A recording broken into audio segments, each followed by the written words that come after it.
Hello, my name is Doreen Ellen Beldotan. I haven't made a video like this in quite a while. I've been chronicling the encroaching electronic surveillance in my hometown, Tzfat, in Israel. I'm uploading this as a response to a video that I made some time ago called Targeted Person. It's still continuing. The modalities have increased both in intensity and in number, and I'm adding this as an addendum to that video. But it's mostly for other targeted individuals. I've been watching a number of videos on YouTube that have been made by targeted individuals and people who believe they are targeted individuals. If you are a targeted individual, there's no doubt in your mind about it. It's not a question of thinking that you're being microwaved. The microwaves can actually be picked up. For instance, things like a member of my family came to me and said, I went to a government office today, and when I gave the clerk my name and my identity number and they typed it in, the clerk kind of looked very surprised at the screen and said, "Who's Doreen Dotan?" And my relative said, "A relative of mine. Why do you ask?" And the clerk said, "Well, I don't know. When I typed your name into the computer, the name Doreen Dotan came up flashing on the screen. I've never seen that before."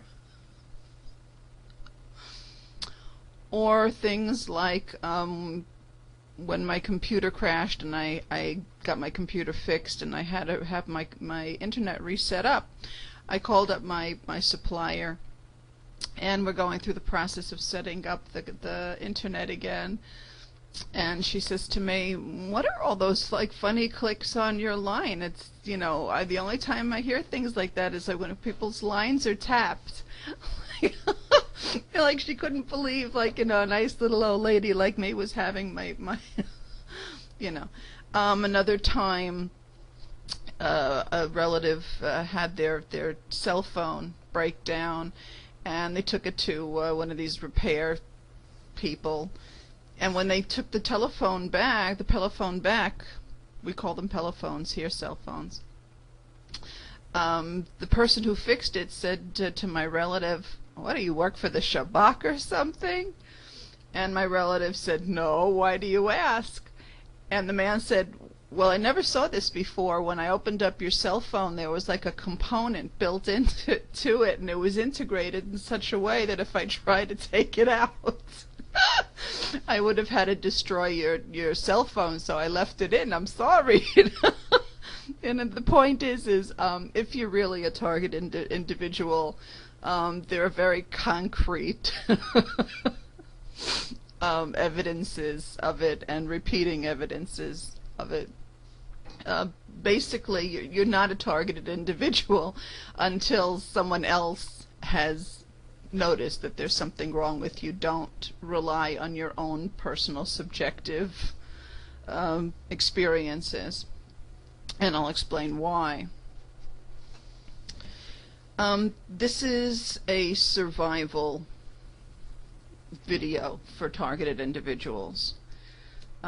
These are some suggestions that I found have worked for me thus far. Hey, I'm here. I'm still here. The first is never ever think it's about you specifically. I know that's a very strange thing to say to a targeted individual. What do you mean it's not about me specifically?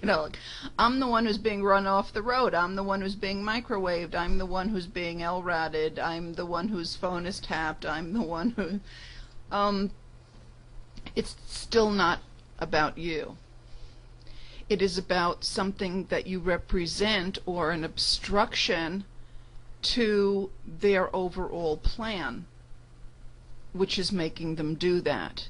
It is never ever about you. If you've been targeted because of political activity, it's not about you. It's about what you represent and the trouble that your political activity can cause their grand plan for taking over the world and making it into one big electronic, nanotechnological control grid. So it's not about you. If you've been targeted, for instance, one woman says she was targeted because she was in a rent-controlled apartment and somebody bought the building and she wouldn't vacate. And again, it's not about you. It's about the overall picture that they have in their mind of the overall control that they want, and you are putting a wrench in their works. And so they're targeting you. But it's not because it's you. It's because of what you're targeting, what you're preventing them from doing, excuse me. If you've been targeted because you're giving out information about the social workers and how they go about stealing children and experimenting on children, again, it's not about you specifically. It's because you are getting in the way of their many billions of dollars a year industry. So what's important is, because the evil Archie always has their mind trained on their program, they are working for something much bigger than each one of them individually. In order to be able to survive that, you in turn also have to be totally dedicated to something that's much bigger than you. So although it is true that I have been targeted for specific punishment, as somebody has investigated and told me, what's most important is the fact that the city of Tzfat and the state of Israel and the world is being brought under electronic control, and I am being a pain in their ass, and they want to just get me out of the way. It's like, let's say you want to get through a door, okay?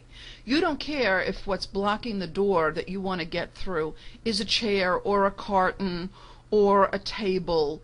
You just want to get the object out of the way, and you will use as much force and as many ways of getting it out of the way as you need to get that specific object out of the way. But it's not the specific object that you have a problem with, it's the obstruction.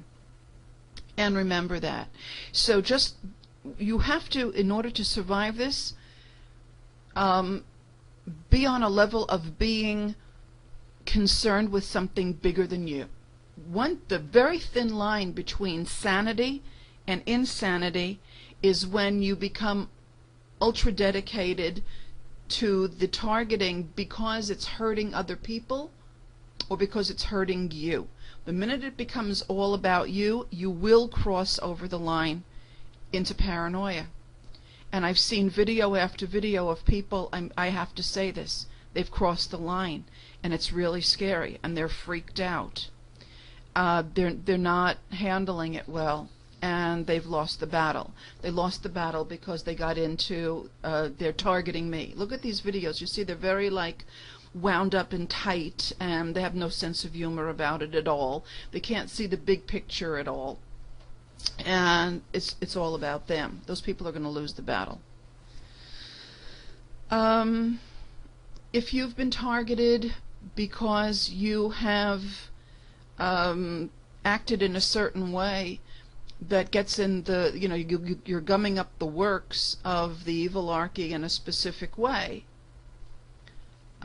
you have to keep on doing what you are doing. The things that are being done to you to target you are diversionary tactics, and you cannot let yourself be diverted. It's important to chronicle it, it's important to videotape it, it's important to show the public what's going on, and get the message out there, and that will involve a lot of videotaping.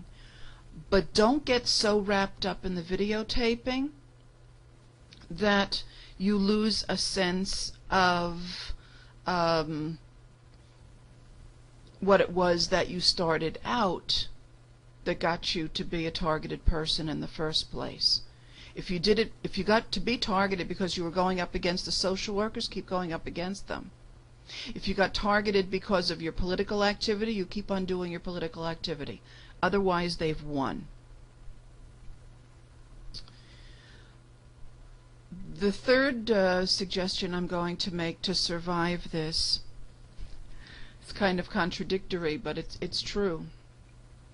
You have got to develop a healthy attitude and a sense of humor. Don't ever lose your humor about anything. Take all of this as a lot of sport, by the way. I mean, I do. I go out there with my video camera. I'm having a great time playing with them. This has to be play. It has to be a game of chess. It has to be a chase. It has to be fun, or else you'll lose it. You'll go off the deep end. Never ever assume that something that you've experienced is the result of targeting unless it has happened to you a couple of times. Don't think that every car that's blocking your path is there to harass you. Sometimes people just block people's paths because they are inconsiderate, because they just want the space. Unless something is happening, I've seen people in videos write about, wow, I'm being targeted, look at the person standing in front of me online, and they're really harassing me, and they weren't harassing that person at all. They were just being a selfish person online. You've really got to be very, very sane, because the game here is a chase after your sanity. And the last thing you need to have a sense of humor about, this is the weirdest thing, but you've got to do it, because although you're not targeted specifically by the evil archy because you're you, you have been given this experience by God because you are you. And God wants you to learn and to know that you are bigger than anything that this universe can dish out. So you've got to develop a sense of humor and a healthy attitude about dying and about torture. And I know that that sounds extremely peculiar, but you do. So far, dying is a fact of life that has not been scientifically done away with. Just accept that. And torture is a fact of life in our world because there is so much injustice. If you are afraid of dying, if you are afraid of being captured and tortured, you're venturing into waters that are far too deep for you. Don't go there. Really don't go there. If you haven't gotten to a level where you're bigger than anything that they can dish out, that you know you're eternal, and you can go up against that, please stay home and keep the battlefield free for those souls who can. Because the truth of the matter is, you're not any good to yourself, you're not any good to us, and you know, keep the boys and the girls off the battlefield and let the big souls do the work. If you are one of the big souls, you know it. Over and out.